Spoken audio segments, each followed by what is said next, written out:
Ladies and gentlemen, welcome to the Eternal Optimist podcast. I'm your host, Matt Drinkon. And ever have a conversation with someone and you feel inspired? You feel like taking action. You feel like you can do it. You feel like you can change some of the habits and evolve and make progress and win. I had such a conversation with Mr. Mark Victor Hansen, and inspirational speaker. His body language is all energy. You can hear it in the tone of his voice.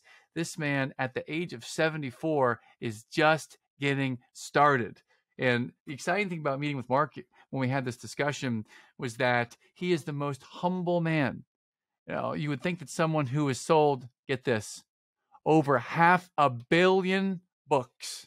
Yes, that was not a typo. 500 million plus in book sales of this Chicken Soup for the Soul series that he published with Jack Canfield. And that right there, my friends, is enough to draw the attention in. But he's actually created over 318 books, over 100 licensed products in the Chicken Soup books alone. He wrote a new book with his wife, Crystal Dwyer Hansen, called Ask. He's going to talk about that today. I've read it. It's phenomenal. And I don't say it's phenomenal about every book. This is one that is definitely opened my eyes. This conversation changed me.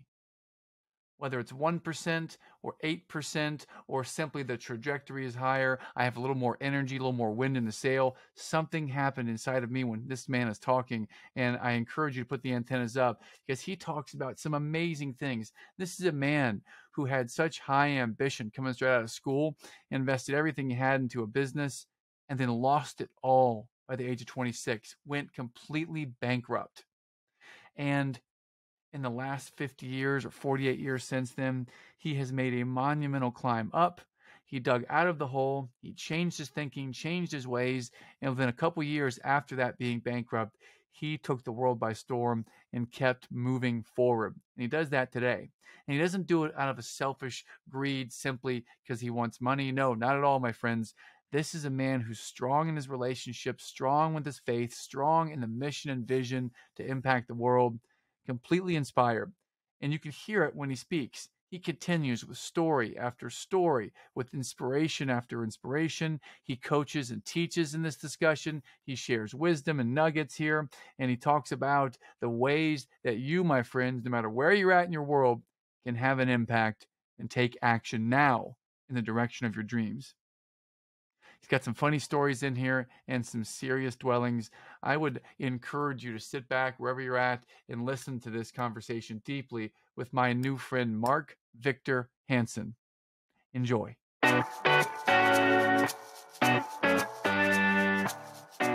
Hello, and welcome to the Eternal Optimist Podcast, the show for optimists by optimists. This is the show for people who see the good in the world and want to make a positive difference in the lives of their families and communities. Each week, you'll hear inspiring stories that will get you thinking bigger and playing more offense in life. With your host and high-performance coach, Matt Drinkon.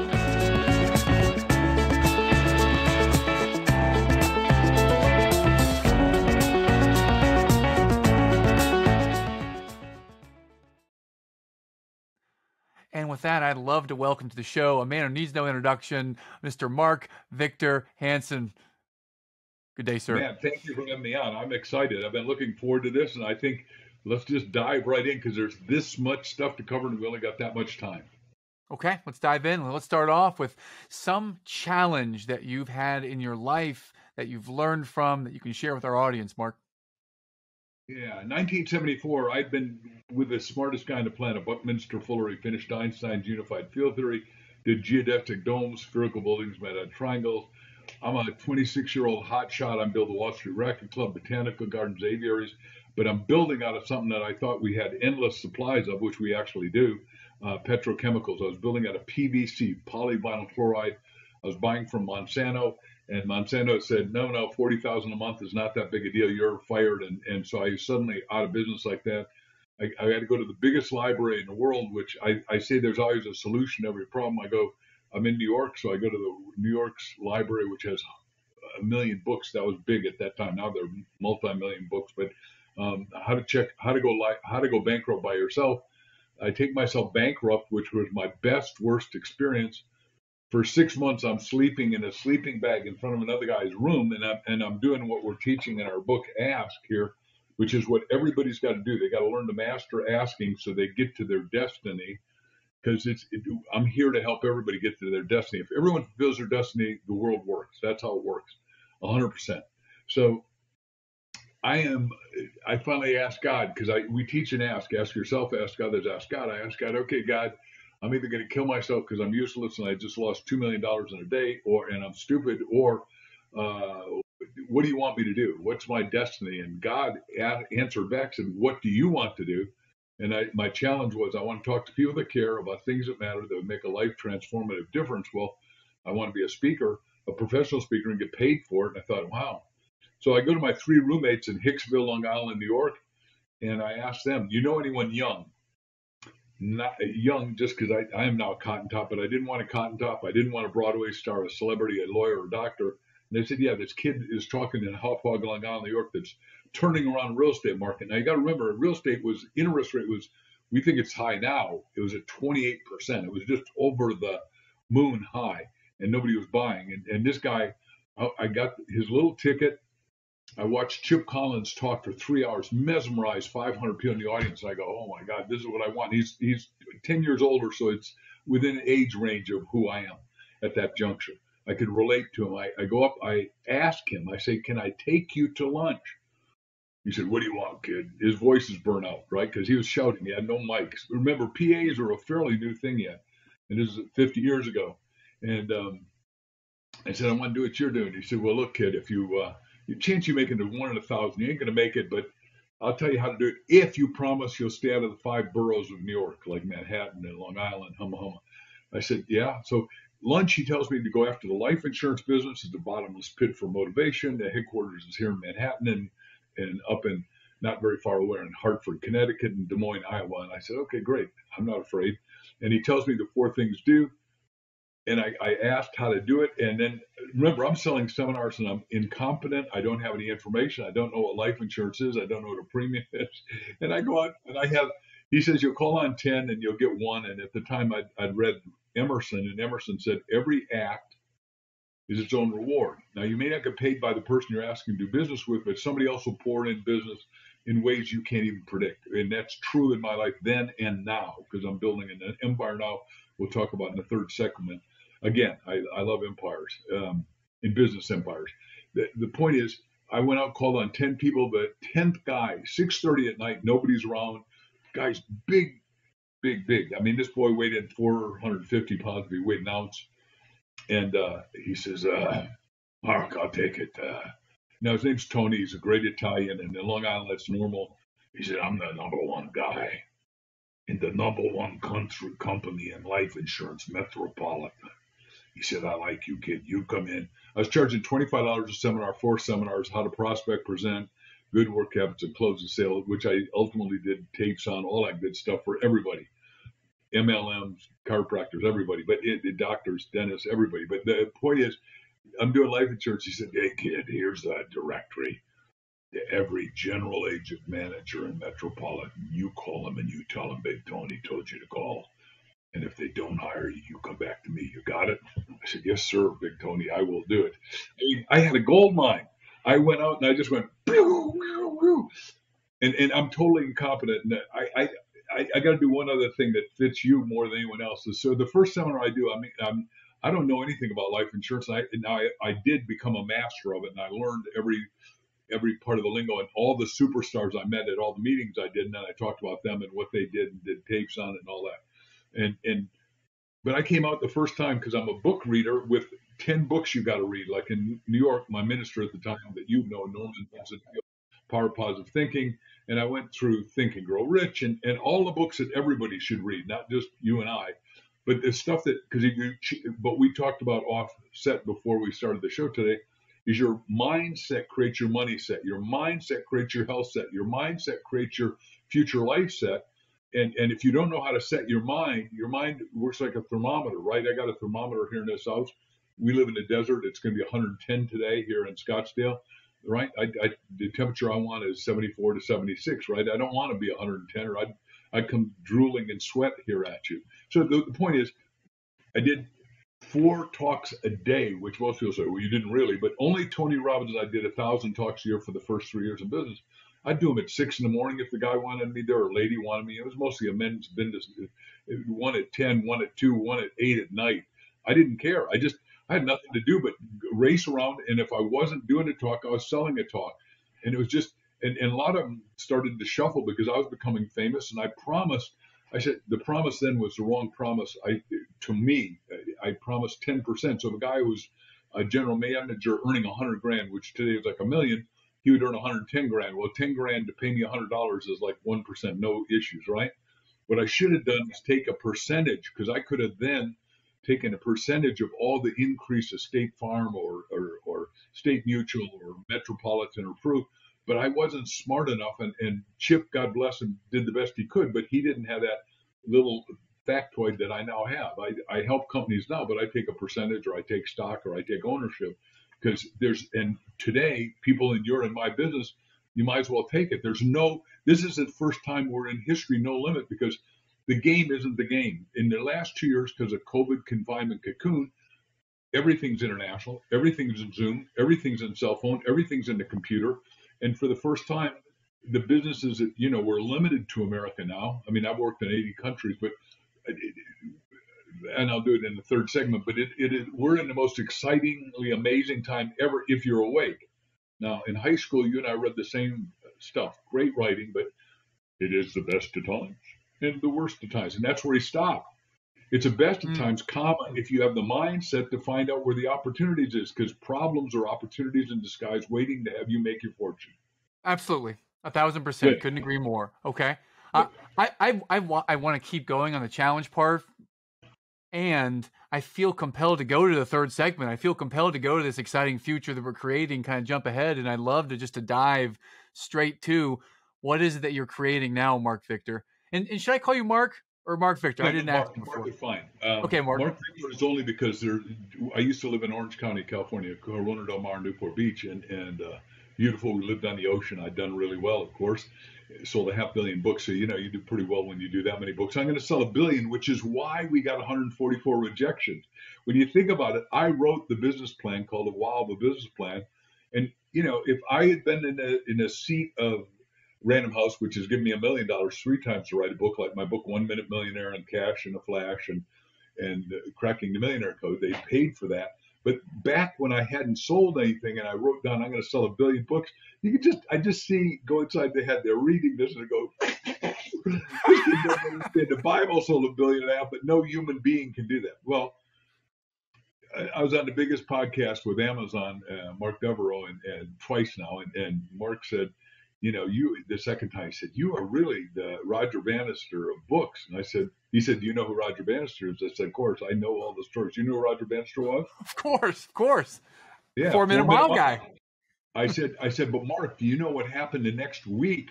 He said, no clue. I said, 119 people ran a 4 Minute Mile. Because what happened is it broke a mental barrier, the mindset barrier, the limitations here. The limitation isn't here.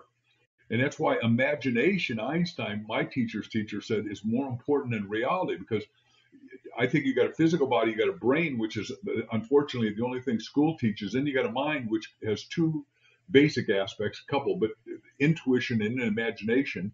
But then you've got a soul, which is bigger than all that. And your soul is infinite, because Genesis says you're made in the image and likeness of God's stuff. And if God's infinite, then you're made with infinite stuff. That makes you infinite. And so in the audiences, I have people point at their temples and go, that's interesting, because we could spend a whole time together on just that point, because all of us are over-endowed, not under-endowed. Oh, no, man. You are an engineer. You are a doctor. You are a janitor. You are a school teacher. That is a job, which means I redefine the acronym just over broke, because I say Bob Proctor and I created MSIs. We own 2 companies together, and he's a genius, just passed away. But Bobby and I created multiple sources of income, and then Bob Allen and I in our books created multiple streams of income. Same thing. Anybody with just one stream of income is going to be broke and broken. And right now, there are evil people out there trying to break the middle class. And what I'm saying is, no, let's go the other direction. I do YouTube minutes called Mark's Minutes every day. And I say you're either depressing and contracting or you're expressing. Now, if you're depressing, you're in the wrong place for you because you're made it with infinite stuff that's meant to express all the days of your life. And the only way you get there, back to hustling my own book, is I wrote it with my wife, Ask a Bridge from Dreams to Destiny, because you got a great destiny. But if you put up the stop signs, and we call 7 roadblocks to stopping, right? Fear and doubt, indecision, disconnection. We show you how to overcome every one of them. You are in a lose-lose. And I'm saying we're in the greatest time ever to be in a win-win, but you got to be careful. Even during the Depression, 25% of the people made fortunes, 75% lost because they believe fear, which I define fear is a one-way elevator going down. Fear is faith in reverse, right? Whereas what the Apostle Paul said, faith is substance of things hoped for, evidence of things not seen. I saw myself doing 4 talks a day because that's what I wanted to do. And then all of a sudden the audience came to me just to finish that story. And I said, oh my God, that's the best story I ever heard. Do you have it in a book? But you keep, I finally said, okay, I'll self-publish a book. The first book I did, Stand Up, Speak Out, and Win. Now remember, I'm doing little audiences, 6 people, 10 people, and little insurance offices. So it's not that big a deal. It was a big deal to me, and a big deal to them because I transformed a lot of their lives. Thank you, God. But the point is it, I sold 20,000 copies at $10 each. That's $200,000. Well, 50 years ago, that's like $2 million. I'd re-arrived. I'd come back. And you say, well, how important is that? Well, the smartest guy I deal with every day, that's my mentor and friend who has to go on mention because he's rich, successful, wants an anonymity. But he and I were talking. When the money value goes down, moral values go down. And right now, we've had money values go I mean, because the really rich people are doing really awful things to corrupt the public and steal all the money from the middle class. Well, the middle class is what makes America great. Free enterprise makes America great. Andrew Carnegie helped create free enterprise in America, and Napoleon Hill wrote about it with 500 people. And while Dr. Hill got us out of the Depression by writing all the fireside chats. Did you know he did that? I did not know that. Napoleon Hill wrote those for president. For FDR, huh. Nothing to fear but fear itself. That's Knapp, Dr. Hill. They called him Knapp the Sap because he was really rich and got $1 a year for helping the president write speeches. Well, in 1898, we had a depression in America, and I'm afraid we're going into another one, and I'm going to do everything I can to help the people that listen to your podcast and my stuff not go into it. But it was Wallace Wattles wrote The Science of Getting Rich, and he said, he wrote that book, and then what happened? 6 people broke through. We had the automobile with Henry Ford, because he read the book. We had Edison create a little thing called electricity. We had the phone come out. We had all these breakthroughs. So we're in a greatest time of breakthroughs in human history, and there's only one guy visible, but I love him, and that's Elon Musk. I mean, he owns 6, back to MSIs, multiple sources of income. He owns 6 multi-billion-dollar companies, and the last one he's created is he's created a new phone to compete with the iPhone for a very simple reason. It's called Tesla Pi. Do you know this? No, the phone, no. So Elon Musk has the greatest car. It's got $20 billion worth of AI. He said, I didn't build a car. I built an AI machine on wheels. And so Tim Cook, who thinks he's smarter than anyone because he had the first $1 trillion company, back to breakthroughs. Now we got $6 trillion companies in America. And we got Elon Musk about to become the first human trillionaire.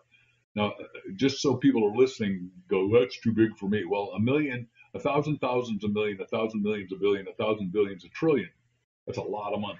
Anyhow, so Elon Musk has his top 5 guys stolen, as far as he's concerned, by Tim Cook. He said, Timmy, you made a bad mistake.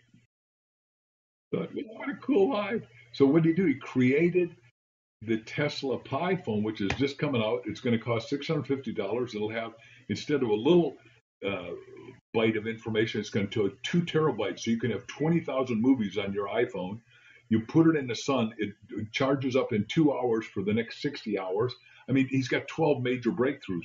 The point is, we're at the greatest breakthrough time in history, but none of that makes the news because the news is controlled negatively. And that's why podcasts like the one we're doing right now are going zooming up, because people listen to them and then they say, oh my God, I got to share this with this person, because I've never heard Mark Victor Hansen before. But if he's telling the truth, and I am, you know, in the highest part of the hierarchy of Maslow is truth and beauty. It goes beyond self-realization, self-actualization. The point is, we're in the first no limit time if you're awake. Now, if you're depressed, you go, oh my God, I'm going to lose my job.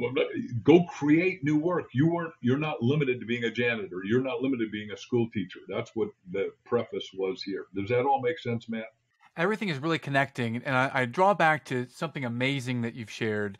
And on the scope and timeline of your life, you, in or around 1974, bankrupt. Big company, big idea, and it blew up quickly, and you were down. And before you know it, a few years later, you've sold a couple $100,000 worth of books, and you're back up, and you took it from the rock bottom back up to the top and have continued based on your philosophy of asking the three questions. So if there's someone out there who's down right now and they're depressed, and you know there's this world of opportunity out there, but they're down and depressed, let's help them get up. How might we help them get up and open their eyes? It's going to sound self-serving, but I think a book is a screaming deal. Books got me out of my negativity, and then there's a brand new thing called audio tapes, because 1973 is when Sony created the audio tape recorder, and then I'd listen, drive around the car. And back then it was this big, and I'd hold it next to me. I had a $400 beat-up old Volkswagen that I was driving on. I had to change my thinking to change my future. But I'm going to tell you, to get that person out of depression, they got to get a copy of Book Ask. Today it's $13 at Amazon, or they can go to any bookstore and get it. But don't get one, get two.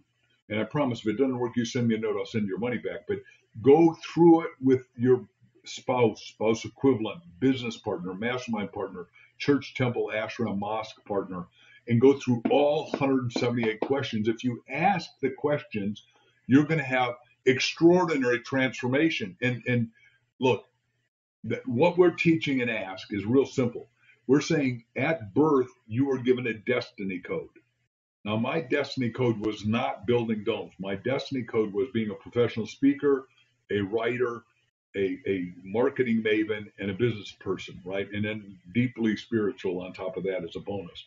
So that's all I'm supposed to do. Those are where I'm best. And in the business, I just did a YouTube video on my teacher in motivation, Cabot Robert, in his deep Southern accent, says you got to circulate to poiculate. You got to make contacts to get contracts. You got to circulate and know a lot of people. Well, my phone locked up and wouldn't work, and so I went into whatever that thing's called. I got to have my glasses on to read this thing nowadays. That's a great benefit of life. Settings, and it said you have too many messages. Well, I didn't know you had to clear your messages. So I went back and I thought 18,000 messages from 2016. Well, I started going through them and clearing them and deleting them because my wife taught me how, because she's a little more sophisticated. And I didn't know you're supposed to clean messages. I just thought they disappeared after a while. What I found was, in what we'll call about the third segment, is I got a gold mine of business. Now, everybody's got a gold mine of business and doesn't know it. And that's why, when you read the self-help action books like Acres of Diamonds, the Acres of Diamonds aren't out there, they're in here, right? And I'm sure you read Acres of Diamonds by Russell Conwell, who founded Temple University, did it 6,000 times. But it's that kind of stuff that I teach, I live, I am. And I've asked myself, where are my acres of diamonds? And everyone has them. It's not just Mark Victor Hansen, that's not just Matt. It's not just the two of us, and not just your dad and your mom. Everybody, 8 billion people alive, have acres of diamonds. And the goal is keep asking yourself, asking others, asking God. And let's just go to the Ask God real quick. When Jack and I needed a title for Chicken Soup for the Soul in our respective homes, him in Santa Barbara, me in Corona del Mar, Newport Beach, God, mega best-selling title, mega best-selling title, mega best-selling title, mega best-selling title, mega. Now this is 1989. Jack calls me at 2:58 in the morning. My daughter is becoming a veterinarian at the moment, wannabe, and we got 88 animals on 1 acre. Not a good idea, but she's a horse whisperer, could help heal anything. So God bless her. But the phone rings at 2:58 in the morning because it just wakes up all the animals and everything. Chickens are going crazy. Everybody's going, the neighborhood's going to kill us. Anyhow, Jack says, chicken soup. I say, for the soul. We had it. We got, we have 7 corroborations of chicken soup, but God bumps, goosebumps, chili bumps, instantaneous behavioral change. We knew it, but the publishers, 144, all of a sudden, metaphorically speaking, hit the road, Jack. And I would joke and say, it's okay if you don't like him, but I'm a nice guy. Jack's great. I'm teasing. That's where the 144 rejections came in. They rejected this 144 times. This, which has become right now 500 million books sold. Ha! Oh, yeah. And now a lot of them say, well, I didn't reject you. My team rejected you. Yeah, right. Oh. Well, you were on the team. Why didn't you voice it up? And the point is, like I said, is that I wrote this outrageous, and I did a whole set of tapes called How to Think Bigger Than You Ever Thought You Could Think, and it's now a book too. But here it is, matter of fact, is that's what it looks like. It's How to Think Bigger Than You Ever Thought You Could Think. Because if you're thinking small, you're going to receive small. Like we teach and ask, one of the first lines I wrote is a question. The size of your question determines the size of your result. So if you say, how am I going to go bankrupt like I did? You go. If you say, how am I going to become a millionaire? Your subconscious goes beep, beep, because your mind is, the big word is teleological. That means you're goal setting and goal getting. If you really believe it with feeling, and Neville says, live in the assumption of the wish fulfilled. If you're living in the assumption that you are where you want to be, and what Jesus said, pray, as though the thing for which you're praying for has been received. Now, somebody who does that superficially, they go, well, what does that mean? Well, what we're teaching in ask is real simple. It's two parts, ask, but the second part is you have to be receptive. You have to be allowing. You have to be there before you get there. I had written down I'd be a world's best-selling author. According to Guinness Book of Record, I am now that person. I wrote down all the stuff that I would do. When I got divorced, I wrote down 267 things I needed in my ideal wife because I've been in high pain and did wrong first time. I was an amateur or something, whatever it is. I'll take all the blame. Impossible. I wrote down the qualities, the values, the virtues, the characteristics. She had to have a great personality, had to want to travel with me, had to love my business, I had to love her. She had to have her own money because I was rich and I had a lot of people want to marry me for my wallet, but that's not going to happen. Every woman out there should learn the principles I teach or the principles my wife teaches to go get rich by yourself. So then you're coming in equal. But if you come in subordinate, you'll screw it up and you have to have a prenup and all that junk. But my wife, when I met her, was 260. I didn't tell her until after we got married because I didn't want to goof it up. But she was 267 out of 267. And I said, look, when you write goals, you've got to write down victory next to it. In purple, God's highest color is the top of the electromagnetic spectrum. The top of the rainbow is always going to be purple. Understood. This is amazing. What was it like, by the way, when you finally told her about this 267 out of 267? How did she respond to that? What was that conversation like? Well, let me go back 2 phases. So she is writing books. She was here in Phoenix and the top hypnotherapist, clinical therapist, nutritionist, and packed audiences that go forever, just amazing. And so she's writing this book and she comes to a seminar I'm doing called Author 101 in LA and packed house. But I see her in the middle and I go, wow, she's sitting with some old boy. So I say, any of you guys know her? And said, yeah. She's not married to that guy. She just got divorced a long time ago. So I said, damn, she's a free agent. Long story short, that night at VIP, I got a throng of people around me. I think everyone will know what that means. Anyhow, she's on the other side, and a lady, turns out we met her later from El Salvador, whacks her glass of red wine all over what the woman that's Crystal, that's going to become my wife's, white pants. Ooh. Well, I just part the sea. People say, well, you paid $100 for that. I didn't know that woman. I still don't. I couldn't tell you who she is. But I grab Crystal's hand. I take her. And I say, look, I know where the club soda is because I work this hotel here a lot. And we had done with that little game. And I say, look, have you eaten? It's like 9:30 on a Saturday night, and I'm starving. But I can't. If you're willing to let me take you to dinner, we can't stand the property because there's 1,000 people that all want 2 minutes of my time because, they think I'm going to give them their answer and they get to touch the hem of my garment and they'll get rich or something. I don't know what they think. Anyhow, we get to the top restaurant in Hollywood and it's got 50 people out in front and $100 bill is not getting me in. And I go, well, okay, let's risk this. So we're both of Danish descent. I grab her hand and I say, just come up here to the gatekeeper. We'll see how this works. And my wife, you've seen her picture. So she is sublimely beautiful. I call her the goddess of exquisiteness because she's so cool. And she is the wisest woman I've ever met. I mean, if you're going to be a word merchant, you better be good at your words, right? So that's right. She married you. She's got to be pretty smart. Yeah, right. So the guy says, okay, I give up. Who is she? Now remember, we're teaching only one thing. Everyone's got a master asking, and we want you to get the book and then go to thebookask.com, and you get to a live meeting with Crystal and I. So thebookask.com, everyone's got to go once they got the book, put their little thing in that they bought it somewhere. I don't care where they buy it or how they got it or stole it or whatever they do, or go to the library. But go to thebookask.com. Anyhow, I go to the guy says, okay, I give up. Who is she? Now, asking is the answer, and you'll see it. I said, you don't recognize her? Well, now the guy's stuck. His mind's going through People magazine and InStyle and Hello and Vogue, and he can't place her.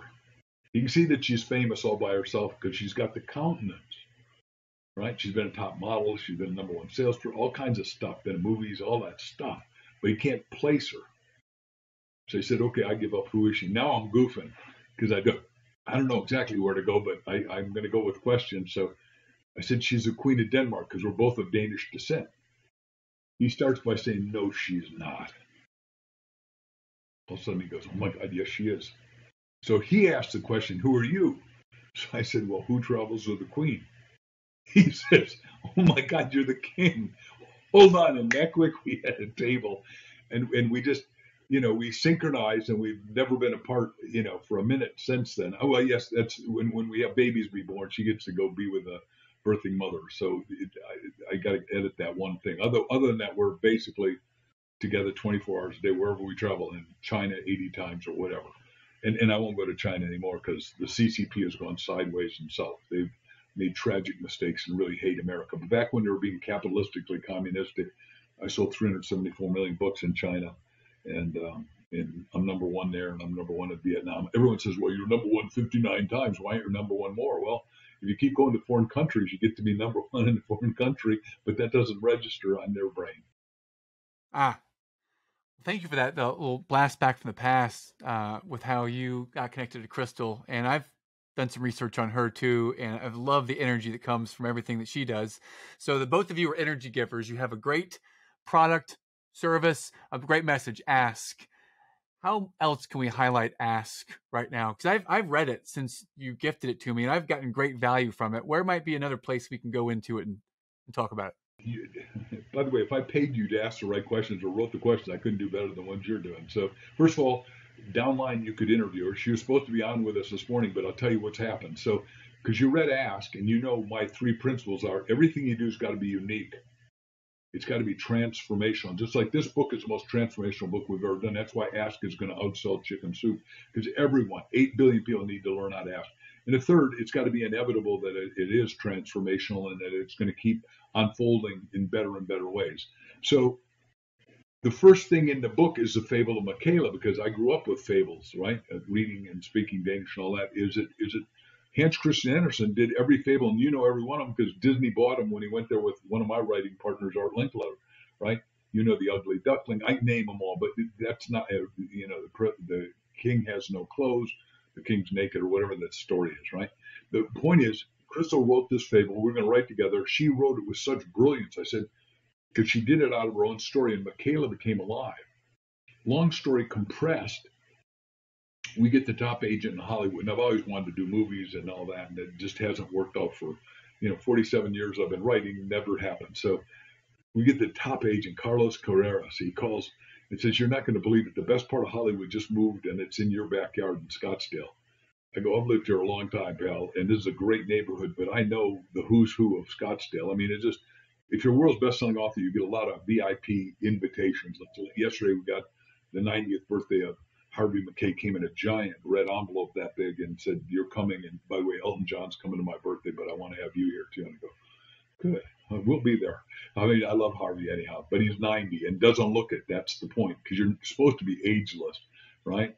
And just have fun in going through your whole life. So we go see the top guy who runs this great movie that's had 2 of the top 10 movies last year, God's Not Dead and Father Stu. I don't know if you've seen God's Not Dead or Father Stu, but they're great movies. Now you can see them on streaming. They're made here. I can't even believe it. 10 minutes from my house is PureFlix. We go in this office, and now, I've got 8 major publishers because I've been prolific, 318 books written with a lot of different people, and a lot alone. But the fact is, this guy'd read every word.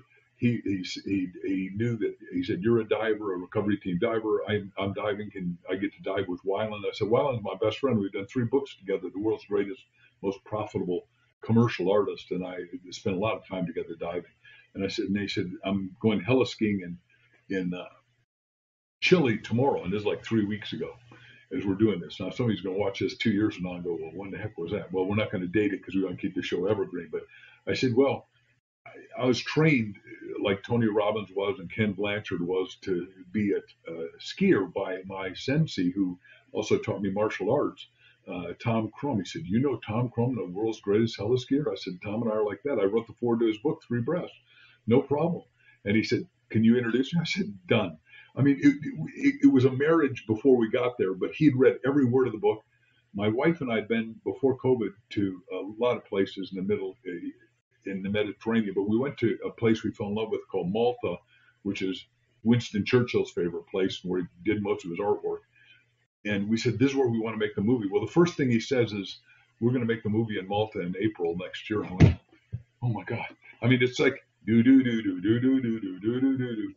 So he said, "Look, Crystal wrote this." So one of the guys I wrote a book forward to is The Ultimate Gift, Jim Stovall, who's in this book. A blind guy who said he made $100 million because of Mark Victor Hansen. He says when Mark talks, the world listens, and he did The Ultimate Gift and made a movie, and now a movie, a sequence, and now he's got 50 books, and he's one of my greatest friends is a blind guy. He's totally wisdom. Anyhow, he'd said, "Crystal, just let Michaela live through you."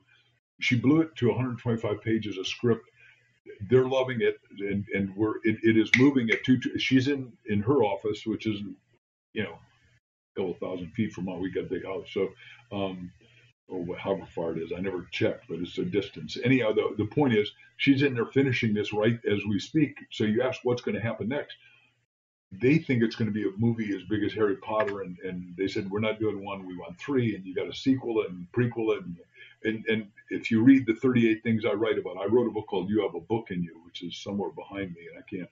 Oh, it's right, right there, the yellow book. You have a book in you. So, because I want everybody to write their book. Everybody ought to write their autobiography every 10 years, which is one initiative that I've done. I'd love to know what my parents, grandparents, great-grandparents thought, felt, said, did. I don't know any of that and can't. You know they're born here and died here, and you know the dash. I want to know what the hell happened in the dash, right? And that's why I wrote a book called Speed Write Your Autobiography, which is just, cool stuff. Because people said, "You didn't really write 318 books." Well, that's why I don't mind, showing them like this, right? It just because it gets people go, "Holy cow, his name is really on that book." Yeah. Well, are you doing that in addition to writing all these books where there's learning, inspiration? Are you writing every 10 years or writing your own autobiography? Because I know you did one like 20 years ago. Are you still doing that? You just saw somebody wrote my biography, which Mitzi Perdue, who I talked to this morning, who's yes, she's an octogenarian, only double heiress in the world. Her daddy started a little hotel chain during the Depression called Sheraton Hotel and built 400 during the Depression. See, this is what I'm saying. Even in the worst times, somebody's making a fortune. Then she marries a guy named Frank Perdue and does 22 million chickens a week at Perdue Chicken. And then she's also written 4,000 major scientific articles. And then she and I were introduced. She was with one of my best friends in Dubai and calls up and said, "You got a new best friend?" I said, "Brad, I don't need it. I got you. What do I need for her?" I mean, he was a West Point superstar. I said, No, you want to talk to her. And she was intimidated to talk to me. And we talk every day. She's just come back from Ukraine, and you got to interview her, Mitzi Perdue. She's got stories that you can't believe that are tragic and magic both, because she's been there under a pseudonym, a false name, because you can't go as a woman that's a multi-billionaire into a country like that and not get absconded. But they didn't know she was there, and she got the real story, which is not what the media is telling right now, and she wants to share it, and she'd love to come on your show. I told her I was going on your show. She said, "Well, you ask Matt if he wants me," and I said, "I can tell you before I talk to him, the answer is yes." Absolutely. Oh, absolutely. I had a friend that went over there as well and shared a different story, like in the very beginning, shared a different story than what the media is telling. And I'm grateful to be able to meet her and share the story. So thank you. Please continue. Yeah. So that's what I'm saying is, if you're right, when I was starting speaking, I was with Charlie Trent Jones, and he just did a little book on me. his publishing house did a little book on with Mitzi. She did a little book biography on me, and now we got the big book called Relentless, which I encourage everyone to read because considered the most inspirational biography ever written. And we've got 200 testimonial letters from people that are blown away by they read it and go. And she just gave away 100,000 copies, and it's turning around the thinking of Ukraine because it gives the people hope. They're saying, every day all I hear is a war and that my neighbor got killed and and kids got stolen and they're going into human trafficking. And your book gave us hope again that we can come out of a despoiled time into a less soiled time, into an exuberantly exciting time. Mm.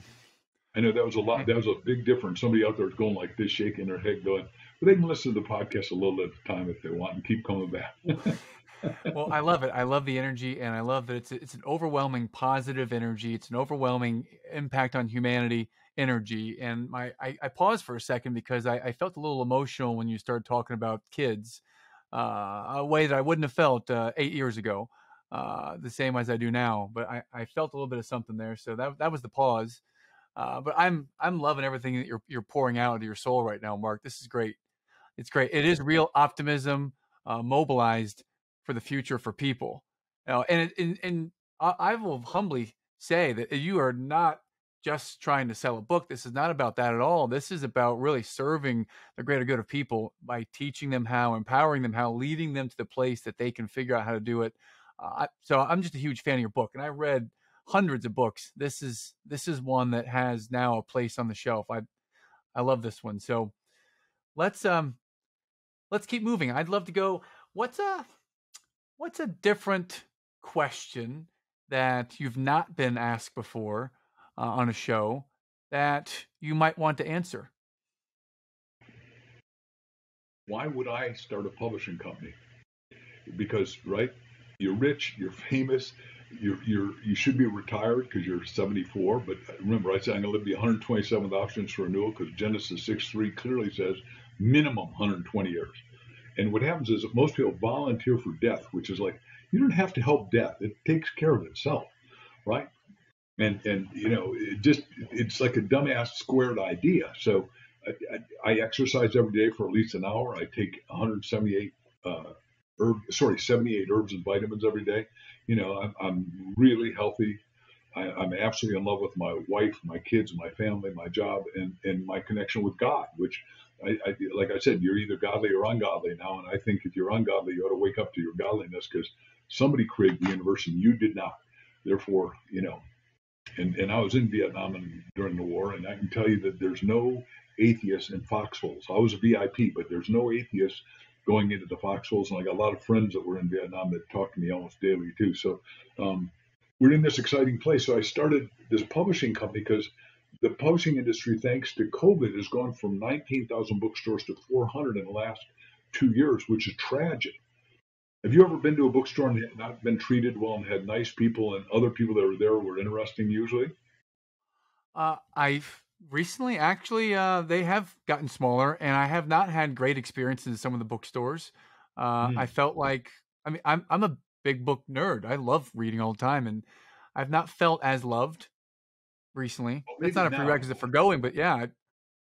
Historically, I got to tell you that the book people have been phenomenal. Obviously, to myself and Jack and my co-authors, but also I love librarians and libraries and all that. Yes. So I'm really keen on them. But the book business needs to stay because here's what Plato said. Plato said, "Whoever controls the story," which is what you're doing in podcasting, whoever controls the story controls the future.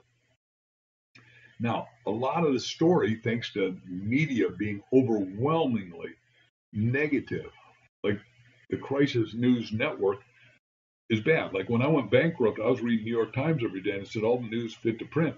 It really should have said all the bad news fit to print because that's all they're printing. And because if they sell fear, then they can sell advertising, and advertising goes after the fear mongering, and then they sell you your pharmaceutical or they sell you a car, whatever they sell you. The point is they are what they are, but that's why podcasting is going up and news watching is going down.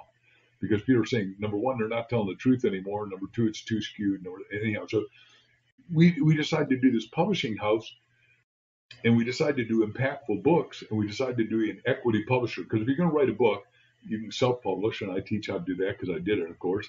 You can go to a major house, which is having its own problems right now. Like, let's just take the biggest in the world is Random House. And Random House, as we're doing this last week, bought for 2.2 billion.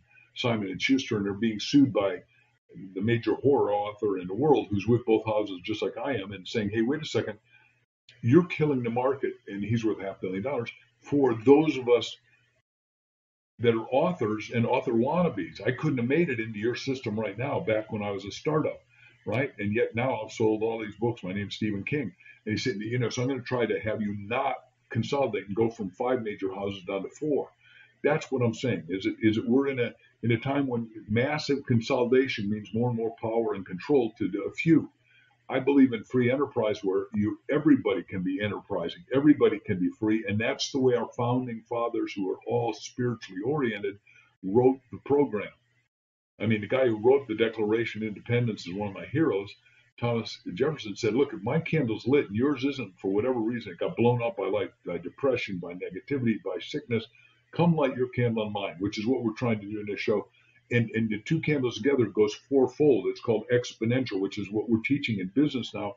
I'm teaching everybody's got to grow exponentially. You can't, I'm going to increase 10%. I make 100 grand, I make 110 grand. Anyone can do that, but that doesn't take us where we need to go, because the debt of America now is 43 trillion. That's not counting unfunded. That's just last 2 years. And we're only making total earnings of every American is only 21 trillion. So we're less than half. Of course, you got to go bankrupt. And governments can keep printing money, but they got to have value. And who creates value is people like you and I. And value all comes out of the mind. Money and wealth starts in the mind. Health and love and joy start in the mind. It's in the experience, right? But the experience is an echo effect of what your internalization comes to your external. You got a little body and then a big body. But your little body, which that's quiet inner voice the Bible talks about, is really your big body. That's your soul body, which is boundless. Like this morning, my friend Lindell and Stephen Lair, who live down in Mexico, in Isla Mujeres, I helped them fund their first little school for handicapped kids in Isla Mujeres. They called and they've been able to convert somebody out of blindness, a little kid, and just said, "I got to call and tell you the miracle," and said, "You're part of it because you helped." I came down there to speak. They brought all the Americans. They all gave money, and they formed this little yellow schoolhouse to help every handicapped kid in Mexico. It doesn't matter where you help. All of us can do more than we think. And all I did is light the candle. Does that make sense? Absolutely. Absolutely. Okay. And what she is she is the doctor of pharmacology and all that. So she knows medicine, but she also knows she's 80 years old, and she's spent her full life studying spirituality with her husband, Steve, who are our best, Crystal and my best friends. We stay at their house down there at least once a year and go to Mexico. Maybe more than that. But the point is, everybody's going to have friends, and then you want friends that are doing exciting stuff that are still doing. I just said they're octogenarians, and I also said Mitzi's not. These are not people that are quitters, because unfortunately, when I was in graduate school, the reason I got to be with the smartest guy, Buckminster Fuller, is not because I was so smart. He got fired at Harvard for being 65. Well, getting fired for being 65. Same with our pilots. We're out of pilots in America because we're firing them at 60. Well, some of them should have gotten fired at 30. But the point is, and I was on the board of the biggest airline in the world, Evergreen Airlines, and we fly, all the UPS stuff was flown by us, but and painted the planes brown and all that. But the point is, if there are a lot of people that shouldn't be in some of the businesses they're in, but the people that are really good, they're healthy, they're taking care of themselves. A pilot should be a pilot at 80 or 90, assuming he has cognitive abilities and he's taking care of himself and he keeps his weight and he goes through. In piloting, we have a simulator, and if the wind shear is such that you kill the simulator, you're fired instantly, because you're going to go kill a $370 million plane and 354 people. That's not like a good idea. Well, that's an interesting point you make, because there's this stigma attached to getting to aging, that you lose your cognitive function, that you're not in shape, you're not able to do it. But those who stay active, who stay focused, who keep moving towards something with purpose, you don't see the decline in those particular people. The majority of them are still very vital and have a strong sense and a strong purpose. And I feel that coming through the podcast with you right now. And thank you. I'd love to share one of my favorite quotes of yours, and get your thought on it, and then move to our final thought. Can I comment on what you said, and then will you remember the quote? Have you got written down? Oh, I do. Please go ahead. Okay. Well, So we're making impact books at markvictorhansenlibrary.com, where we publish people and they have to help underwrite it. But we're taking books that are extraordinary. The most recent book we took in 2 days ago is 50 after 50. What are you going to do the next 50 years after 50? And this woman only deals with people that are billionaires. And it's interesting that a lot of the billionaires thought the goal was get a million or get a billion and then retire. Right? I'm 55, I'm 65, I'm 72 and a half. I'm supposed to hang up my spurs, so to speak, metaphorically. No, that's not it. When Art Linkletter, who did 3 shows, Kids Say the Darndest Things, House Party, and People Are Funny, did the book, what we said is whenever you call retirement, you retire, you put on new tires on your mental car, and you rewire yourself, and you go to a higher level because you've got all this experience, and it's only, the cliche from is if you don't use it, you lose it. The point is, you've got to keep using your cognition, and you've got to take care of your money freedom, your time freedom, your relationship freedom. But the freedom you're talking about is, what are you purposefully on purpose about? And it can't just be, I'm going to go golf every day. I'm going to play bridge every day. I'm going to play pickleball every day. Nothing wrong with any one of them. But that isn't enough to use the challenge of your Abdullah Obligata, your mind and your soul force. Your quote of my quote. Love it. Thank you. Yeah, retire. Totally different framework. And see, as you said, it's changed the narrative, changed the perspective. I love the framework. Here's the quote. This is an absolute law. You've got to be rich inside to become and remain rich outside. Become rich inside, and your mental equivalent will manifest in your experience. How might one become rich inside? You come rich inside by studying the kind of podcasts you're doing, the kind of books that I write, right? If you're a little kid and you read like The Richest Kids in America, you become a rich kid. But my wife and I are doing a seminar now, 15 weeks ago, down to 700 people at the Rebel Capitalist down in Houston. And a little kid comes up to me shaking like a leaf. And I said, what are you shaking about? He said, you intimidate me. I said, I couldn't intimidate anyone, but especially somebody like you. I said, how would I intimidate you? He said, you're world's best-selling author. I said, okay, kid, tell me your story. And he's starting to calm down. He said, I'm 14. He said, I passed a real estate test in Ohio at 8 years old. I bought my first property for $1,000 down, $10,000. I own 60 properties. At 14, I'm worth $843,000. I said, oh my gosh. I said, we got to do your book. His name's Devin Woolhall. And if you look at our list, if you go to the website, markvictorhansenlibrary.com, the first book we put up is called The Garage, which we ghost to help him write. Because at 14, his strength is being a great investor and making a whole lot of money. And he wants to help every other kid make it. But I didn't know I could buy real estate as a kid. And his parents are totally supportive and wonderful and tremendous people. But we're doing his book, his brother's book, and his mom and dad book because I introduced him to the next audience I'm doing. I call the promoter, and we had 1,500 people at the Limitless meeting here in Scottsdale. And I called Ken McElroy, owns 10,000 properties. In the next 2 years, he's going to go to 25,000 because people are going to start throwing away the real estate. And when you read depressed stuff, you throw away your assets, which is back to what I said earlier. And I know I'm caustic, dumbass squared. And Jesus said, judge and be not judged. But I'm saying, don't let me judge you. Go do the right thing by thinking right, talking right, acting right, living right, becoming who you're supposed to be. And that's what we're teaching in Ask. How do you ask right so you get it all right? Anyhow, I call up Kenny and I say, because he's a dear friend and a neighbor and who traveled together and all that. Took training with Jocko's training the top SEAL and training people and all of it. And my little hit team that day beat the SEALs at the end. I trained 6 guys because I listened to everything they said. And I'm a pretty good strategist. Anyhow, the point is, not as good as my wife, but I'm pretty good at it. But Ken said, what do you want me to do? I said, this kid, Devin, you've got to have him talk to the people because you've got people here that are starting to make money in real estate that have parents and grandparents and grandkids that want to make money. So I introduced Devin to the audience before he talks. He talks the next day. I talk the first day. Have him stand up. The audience gives him like a 5-minute standing ovation. I said, now watch this. His little brother is 12, pull up at my wife's sleeve and says, I'm 12 and I'm worth $250,000 and I'm also becoming an Eagle Scout and I'm also becoming a black belt and I also, I'm smarter than he is. I said, what do you want? He said, well, I heard you talk that we got to reforest the planet and you want to do 1 trillion trees. So do you mind if I become Johnny Appleseed? Because I told him to read the story about Johnny Appleseed and, the story where he planted 15,000 trees. And that's a true story of John Chapman.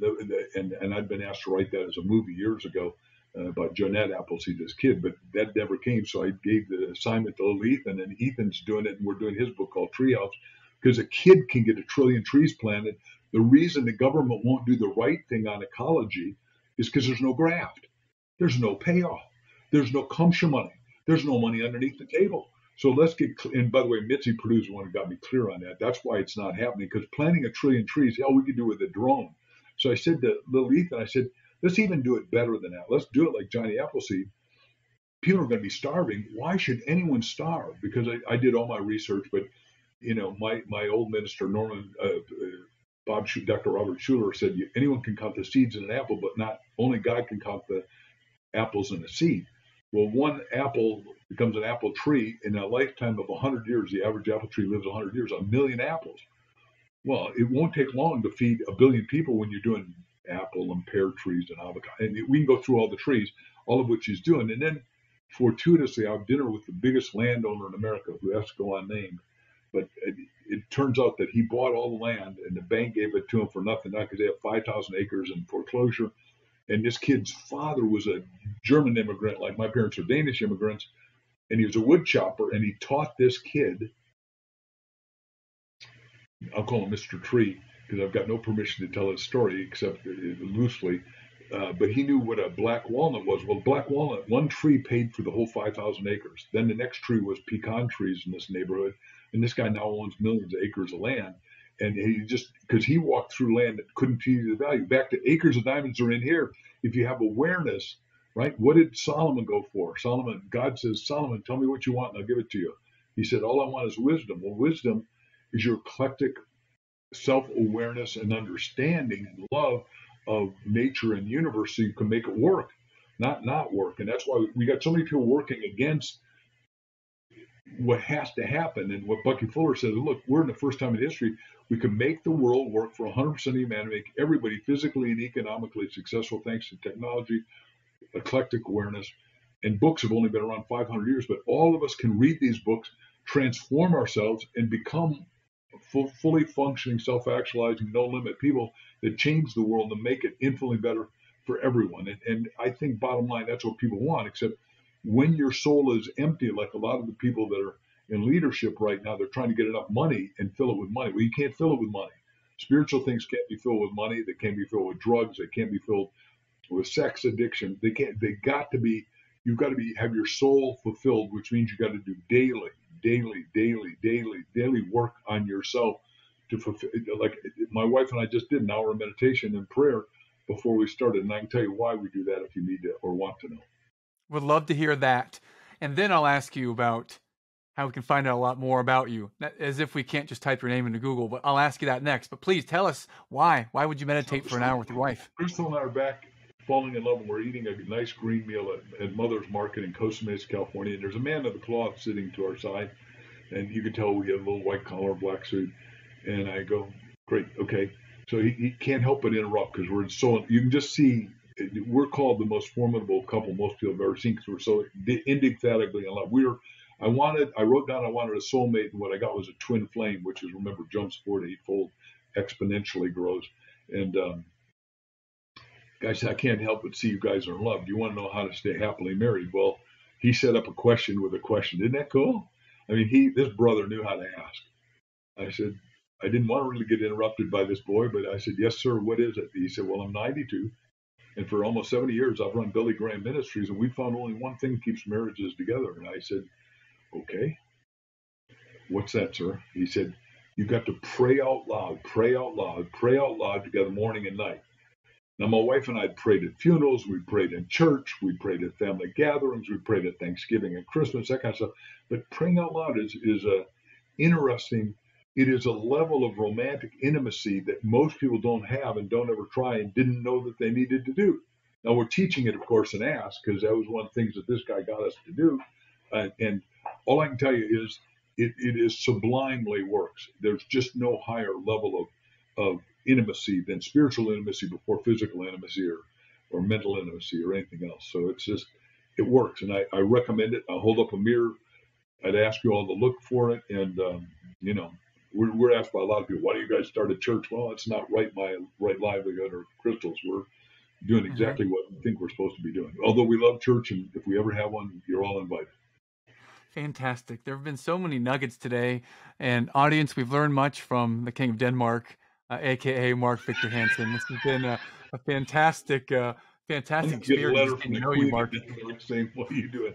And the Queen of Denmark, aka the keeper of the twin flame. It's been an experience. Is there a place that we should go to find out more? Specifically, any place where we can find out more about your books and what you're doing? Two or three things. I'd ask you to go to thebookask.com and join us, especially after you buy a book, but you can get in there otherwise. Obviously, you can go watch all my videos on YouTube, and I'd ask you to, you know, join and subscribe if I'm interested, because I do 1 minute of a thought nugget every day. Now, you can go through them as fast or as slow as you want. There's some ones longer, but shorts are what I watch most. And then if you're interested in my wife's stuff, go to Crystal, you know, just Crystal Dwyer Hansen, and you'll be blown away with her stuff. She's amazing. And I say that, I would say that if she wasn't my wife, but she happens to be my wife, and I'm the most blessed guy in the world to be with somebody that lets me have an enchanting life. And we just do everything together, and we're friends with, you know, the top kid artist in the world that gets $1 million a painting. I'm looking at her painting now, which is God's Hands. Kremerov. It's amazing. We're in an exciting time. If you're exciting. Now, let me do the opposite. If you're bored, it means you're boring. So guess what? Get out of it and go wake up and read some positive stuff by me or somebody that tunes you in and turns you on, and watch both mine and Crystal's videos, and watch all the rest of the podcasts of my friend Matt, and see how far you can go and how much you can grow, and decide. Agelessness, back to your earliest question, comes out of being passionately on purpose about your magnificent obsession, which is bigger than you are, where you're serving for the sake of serving, loving for the sake of loving, and caring for the sake of caring. Wow. That is amazing. That's a wrap. Thank you, Mark, for coming on today. You're much appreciated. Love you, brother. My pleasure. Thank you. I enjoyed talking to everybody. Today's sponsor of the Eternal Optimist podcast comes from Mark Victor Hansen's YouTube channel, where every day he has a 1-minute musing where he talks about some nugget of wisdom. And the one today that I want to bring to our attention is to leave your phone alone when you get up in the morning. How many times do we pick up our phone and scroll for the email, or pick up our phone and scroll to social media, and before you know it, we are stuck in the zombie-like haze of the cell phone? We've been trapped. Well, friends, there's a battle against that, and it is leave your phone alone in the morning. Get centered, be at peace with yourself, be at peace with your mission, be at peace with your maker. Get centered and be at peace, my friends. This is the sponsor of today's episode, the Eternal Optimist podcast. Make it a great day.